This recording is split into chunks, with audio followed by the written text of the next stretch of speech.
All right, here we are, the final stage of building our robot. We've put together the body, but now it's time to give it a mind. Today, we're going to talk about the absolute most critical component of all, the robot controller, its brain. So, over this whole series, we've pieced together the physical robot, right? We gave it muscles with actuators, we gave it senses with sensors, but the big question is still hanging in the air. What's telling all these parts what to do? I mean, who's really in charge here? Well, the answer is the controller, and it's really that simple. The controller is the brain of the robot. It is the central command center that takes in this flood of raw data from all those sensors and somehow turns it into precise, purposeful movement. I love this way of thinking about it. The robot's body, it's really just an incredibly sophisticated puppet. The controller is the puppeteer. It's the intelligent force pulling all the strings, the literal ghost in the machine that gives the whole thing life. So, okay, if it's a brain, what is it actually made of? Let's pop the hood and break down the anatomy of a robot controller. We're going to look at both the hardware and the software side of things. The absolute key phrase here is integrated hardware and software system. See, a controller isn't just a piece of code, and it's not just a box of wires. It's where those two things fuse together perfectly. You could think of it like a specialized computer. A lot of times it's what's called a PLC, or a programmable logic controller. It's got the physical circuits to send out signals and the software to decide exactly what signals to send and when. It manages all the memory, it calculates all the trajectories. It is the absolute heart of the entire operation.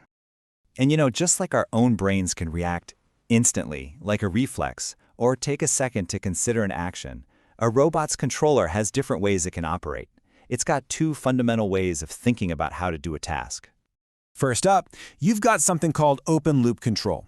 Honestly, the best way to think of this is as the robot's reflex. It's super simple, incredibly fast, and it's perfect for tasks that are really predictable. The controller sends out a command and just assumes it got done right without ever waiting for or needing any kind of confirmation. The whole process here is just a one-way street. The controller barks an order, like move, and the actuator does it, and that's it. End of conversation. There's no check-in, no confirmation. For a really simple, repeatable task on an assembly line, this is often all you're going to need. But for anything that needs real precision, we have to use closed-loop control. And this is pretty much the standard for almost all modern robots. Here, the controller doesn't just give an order and walk away. It waits for a report back. It's a much more thoughtful, careful process. What this does is create a feedback loop. It's a constant conversation. The controller sends the command, the actuator moves. But this time, a sensor, maybe an encoder on the motor, sends a signal right back. It might say, confirmed, I moved exactly 10 degrees. Or it could say, whoa, alert, I only moved 9.8 degrees. And the controller instantly uses that feedback to make a tiny correction. This two-way communication is what allows for that incredible accuracy. So, when you boil it all down, it's just a trade-off. Open loop is super fast and simple, but you sacrifice some accuracy. Closed loop, on the other hand, gives you that high precision reliability, but it is more complex and a little bit slower because of that constant back and forth. The trick is just picking the right system for the job.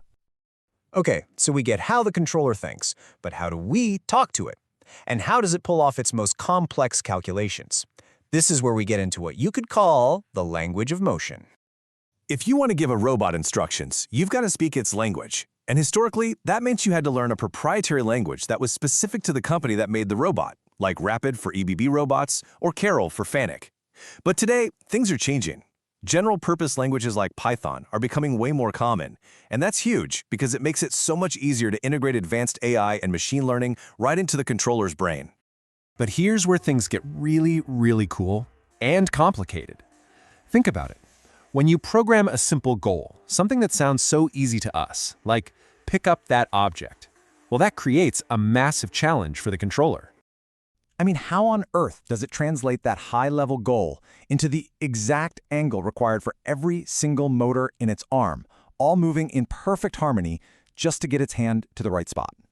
The answer, and this is some seriously brilliant stuff, is a field of mathematics called inverse kinematics. This is the controller's most difficult and most important math problem. You give it a target for the hand, and the controller has to work backward, that's the inverse part, to calculate the perfect angle for every single joint. And it's often solving for multiple possible answers in milliseconds. It is an incredible feat of real-time trigonometry and calculus, and it's the secret sauce behind all fluid, complex robotic motion. So, you see, from the simplest logic loops to that mind-bendingly complex inverse kinematics, the controller is where the true intelligence of the robot lives. This combination of hardware and software is what truly defines what a robot is capable of. And that brings our whole construction series to a close. We've built the robot of today piece by piece. But that just makes you wonder, right? What is the robot of tomorrow going to be capable of?